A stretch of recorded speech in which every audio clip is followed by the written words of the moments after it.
All right, let's talk about something huge, something that's often kind of hidden on a company's books, the promise of a pension. I mean, how do you even begin to put a price on a commitment a company makes today that it might not have to pay out for another 40 years? Well, we're going to unpack it. So, this is really the big question, isn't it? Picture this: a company hires a 25-year-old. It promises them a pension when they retire at 65. How on earth does that promise, that commitment, show up on the financial statements today? It feels a little like trying to do accounting for the future, which, in a way, is exactly what it is. So here's our game plan for tackling this.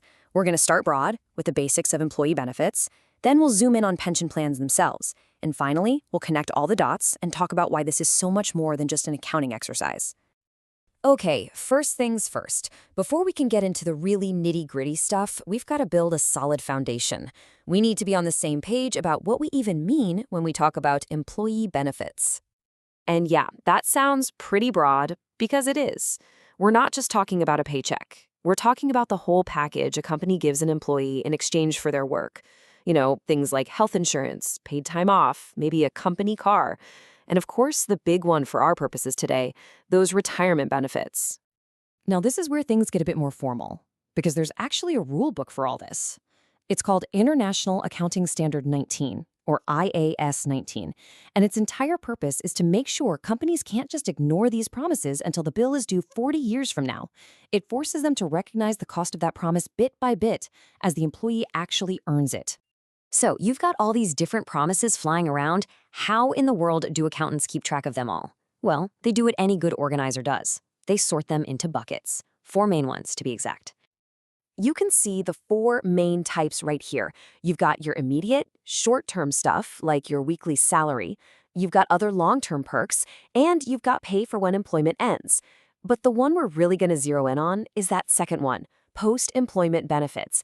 This is where pensions live, and this is where things get complicated. Okay, now we're zooming in. We're getting to the heart of it because we're focusing specifically on those promises that a company has to keep long after an employee has clocked out for the very last time. Just think about that for a second. An employee gives a company 30, maybe 40 years of their life. And in return, the company promises to keep paying them, in some way, for the rest of their natural life. That is a massive, decades-long commitment. And this right here, this is the absolute crux of the entire topic. You see, not all pension promises are the same. The really critical difference all boils down to one simple but incredibly important question: who is carrying the financial risk? First up, you have what's called a defined contribution plan. This one's pretty straightforward. The company promises to contribute a set amount to your retirement fund, maybe 5% of your salary. After they've made that payment, their job is done. What happens to that money, how it grows or doesn't grow, is on you, the employee. But then you've got the defined benefit plan. And this is a totally different ballgame.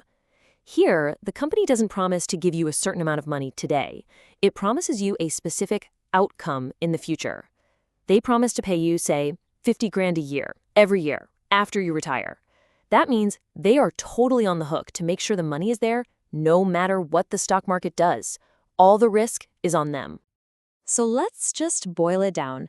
Defined contribution. The company's payment is fixed and the employee bears the risk. Defined benefit. The future payout is fixed and the employer bears all the risk. That simple shift in who holds the risk, well, that changes everything. And it's why the accounting for these gets so complex.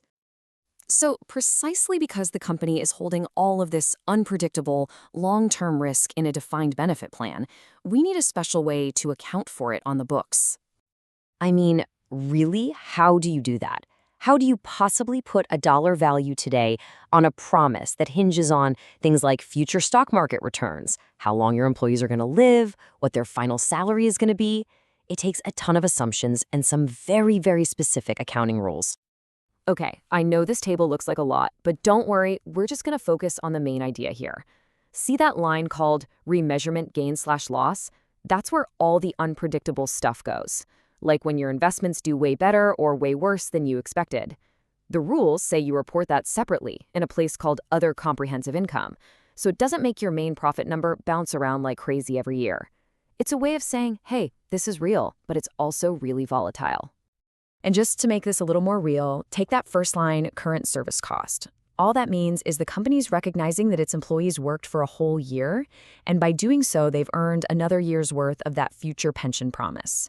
And that new slice of the promise has to be recorded as an expense, right now, today. Okay, we have been way down in the accounting weeds. Let's pull back up for a second and ask the big so what question. Why does any of this stuff actually matter in the real world? Because this isn't just numbers on a page. Think of a massive underfunded pension plan like a hidden debt, a huge IOU lurking on the balance sheet. It's a real liability that can seriously threaten the long-term health and even the survival of a company. And this really affects just about everyone. If you're an investor, you absolutely need to know about these potential hidden risks. If you're an employee, this is about whether the retirement you were promised is actually safe and secure. And for the rest of us, if a massive company gets into trouble because of its pension plan, the ripple effects can be felt across the entire economy. When you think about it, a pension liability really is just that. It's the story of a promise a company has made to its people. And all this complex accounting, it's simply the language we use to read that story and understand if that promise can be kept. So the next time you're looking at a financial report and you see that line item, pension liability, you'll know it's not just some boring accounting term. It's a story about risk, about responsibility, and about a promise that spans decades. And now you know how to start reading it. The only question is, what story does it tell you?